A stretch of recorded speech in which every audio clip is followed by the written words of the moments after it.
Hi, I know it's March, but let's all collectively pretend that it's just February 31st for the next several minutes. Okay? Okay. So in January, I decided to start a monthly series in which I would do a makeup look based on that month's birthstone, and then February came and went without any videos. Sorry about that. So this is going to be the Amethyst look that was supposed to be up in February, but it is still February, right? I'm going to tell you what products I'm using if you do want to follow along, but you really don't need to go buy those specific things, and in some instances I don't think you can. So just use whatever purples you have if you do want to follow along, and if not, then you don't care. So yeah. I'm starting out with Milani eyeshadow primer to make sure that my eyeshadow doesn't crease and it's as vibrant as it can be. This is a boring step, but it's also important, and I do it every time I do eye makeup. And because eye primer makes your eyelids very sticky, I'm going to now use an eyeshadow that matches my skin and set the area above my crease so that when I go to blend out eyeshadow later, it actually blends instead of just sticking in place. For a transition shade, I'll be using this one from the Tokyo Harajuku palette from Nomad Cosmetics. It's called Takanoku Zoku, I think. And I'm going to be using this with a very stained fluffy brush in my crease as a transition. Did I say it was a transition already? I don't remember. But that's where it's going.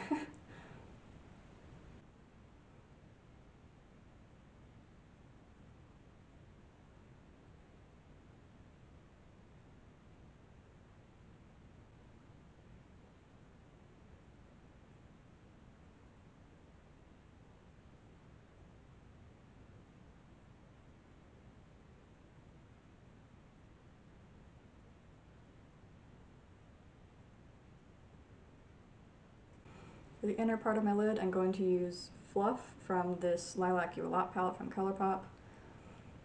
And I swear I do wash my brushes, they're just also very stained from the vibrant colors that I tend to wear. So don't mind that, it's fine.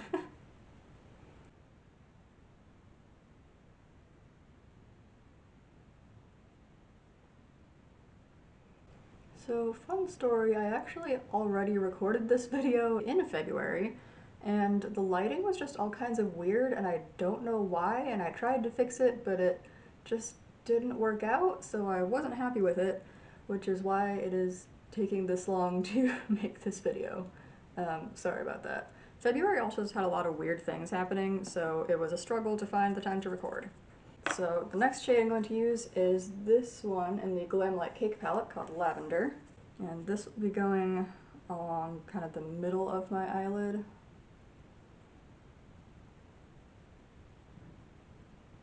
Sorry if you hear my neighbors thumping around outside. I don't know what they're doing. I'm also not sure if it'll even be audible for you guys, but I sure hear it.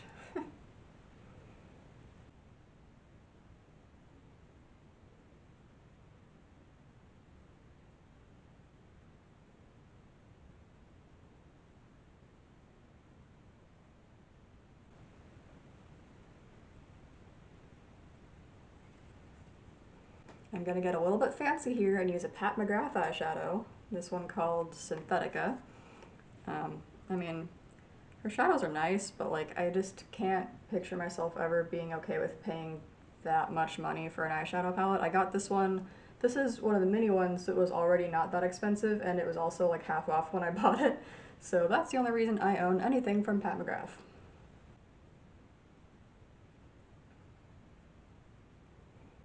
I guess I should explain what I'm doing with the shadow too. So this is a dark purple, and I'm using it to darken up the outer corner slash outer V area slash outer third of my lid, I guess.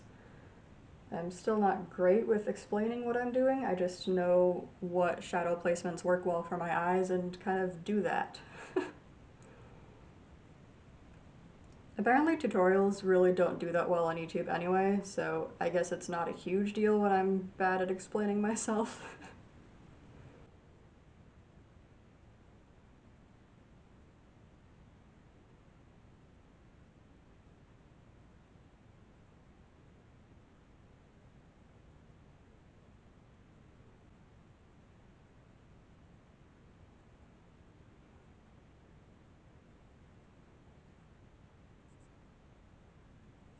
In my crease, I'm going to use this purple Northern Lights themed shade from Nomad Cosmetics again.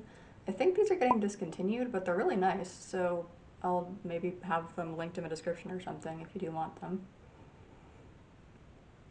So this is again just adding depth and darkness and dimension and other D words into my crease and making my eyes look bigger, I think.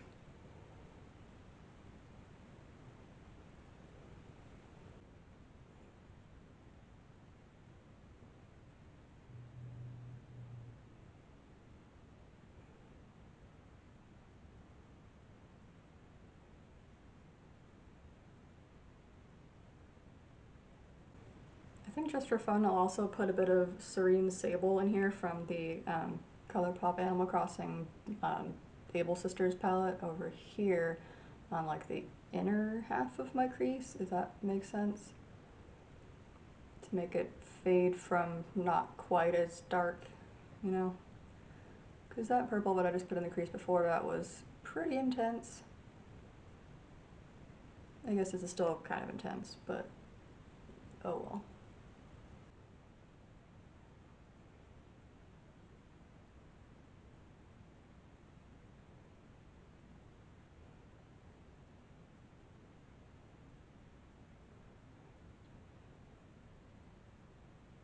Alright, and now I'm taking a brush that looks like it has stuff on it, but I promise it doesn't, it's just very stained. And I'm using that to blend out the edges because I don't really want this to just be a harsh, I don't know. It doesn't really look good, in my opinion, to have your eyeshadow just like blatantly stop, so I'm going to make sure it doesn't do that. Obviously you can do whatever you want with your own face, and for some like editorial kinds of looks that's what you're going for, but I don't do that kind of thing, so blend I will. Apparently I'm Yoda now. Ugh.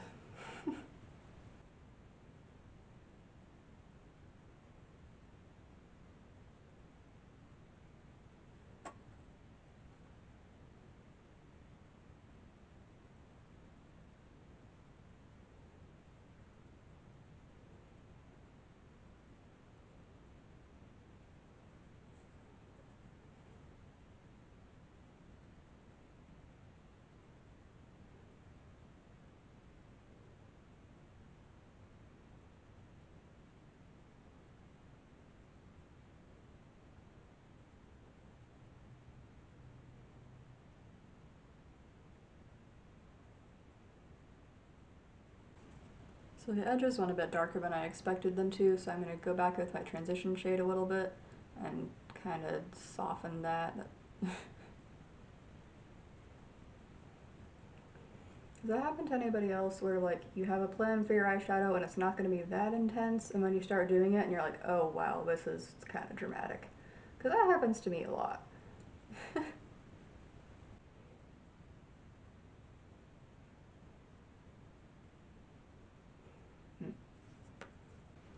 Okay, so I'm definitely going to need to do a lot of cleanup in this area because there's just a lot of dark purple that kind of got out of hand.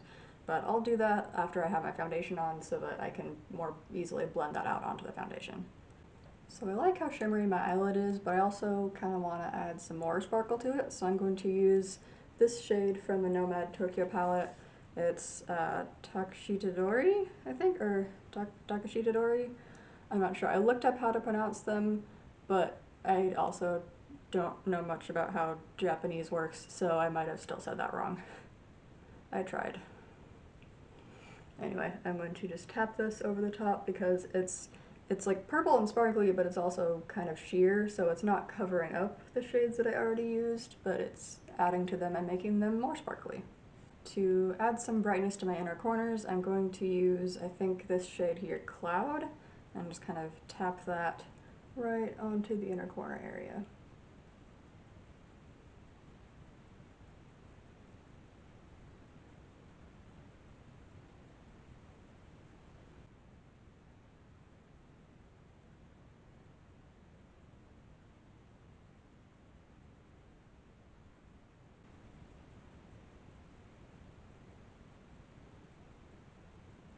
I guess the lighting changes when I tilt my head.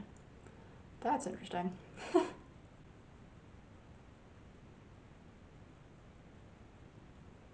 Okay, so the eye look is basically done. I'm gonna do my foundation and other boring stuff and then come back and show you how I'm gonna make this a bit less the way that it is.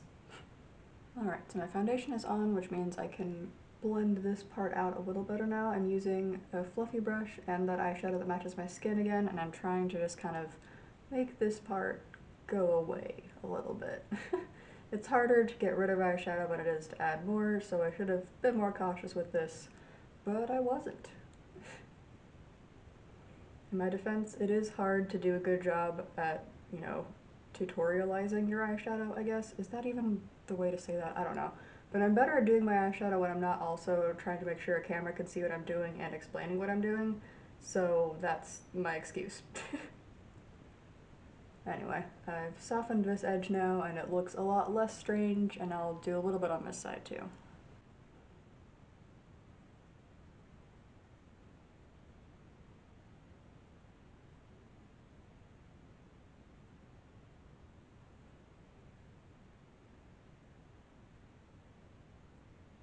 Now I'm using just a clean brush with nothing on it again and just blending the edge of this dark shadow in my crease out a little bit more.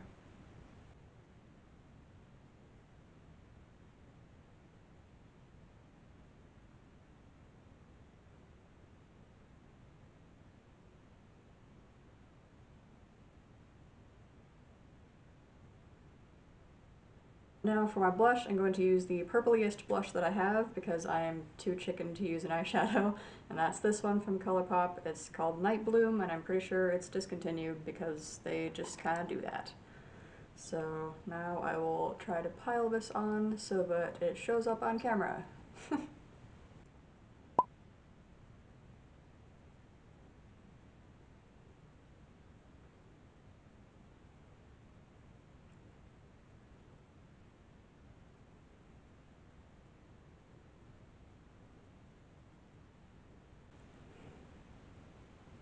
I promise it's there.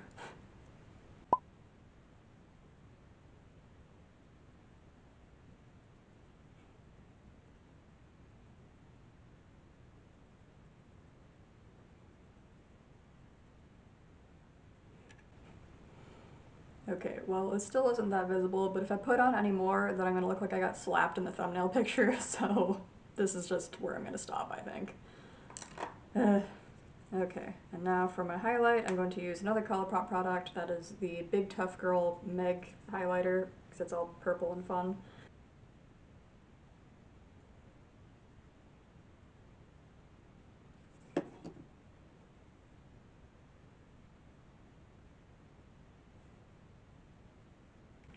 For my lips, I'll be using this discontinued sparkly purple greenish essence gloss.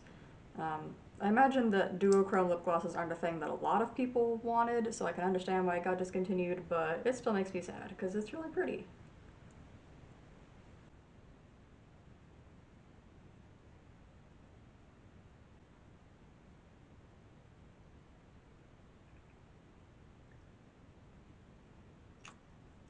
You know how most people have, you know, their favorite eyebrow and not as good eyebrow? I don't like either of mine. Like, I like parts of both, but I just don't like the overall look of either of them. And I don't know how to get the good parts of one to go on to the other, and so this is my finished amethyst look, and hopefully this has inspired you to go play with some purples on your own face or on your nails or however you want to include purple in your life. I hope all you February people had a good birthday, and I'm sorry I didn't upload anything last month. I would say I'll do better this month, but I'm having a minor surgery about halfway through the month, so I'm not sure if that's actually going to happen, but we'll see. I do want to get better at uploading more regularly, but it might take a little while to get to that point. So sorry in advance about that. But anyway, stay safe everybody and go get vaccinated as soon as you can.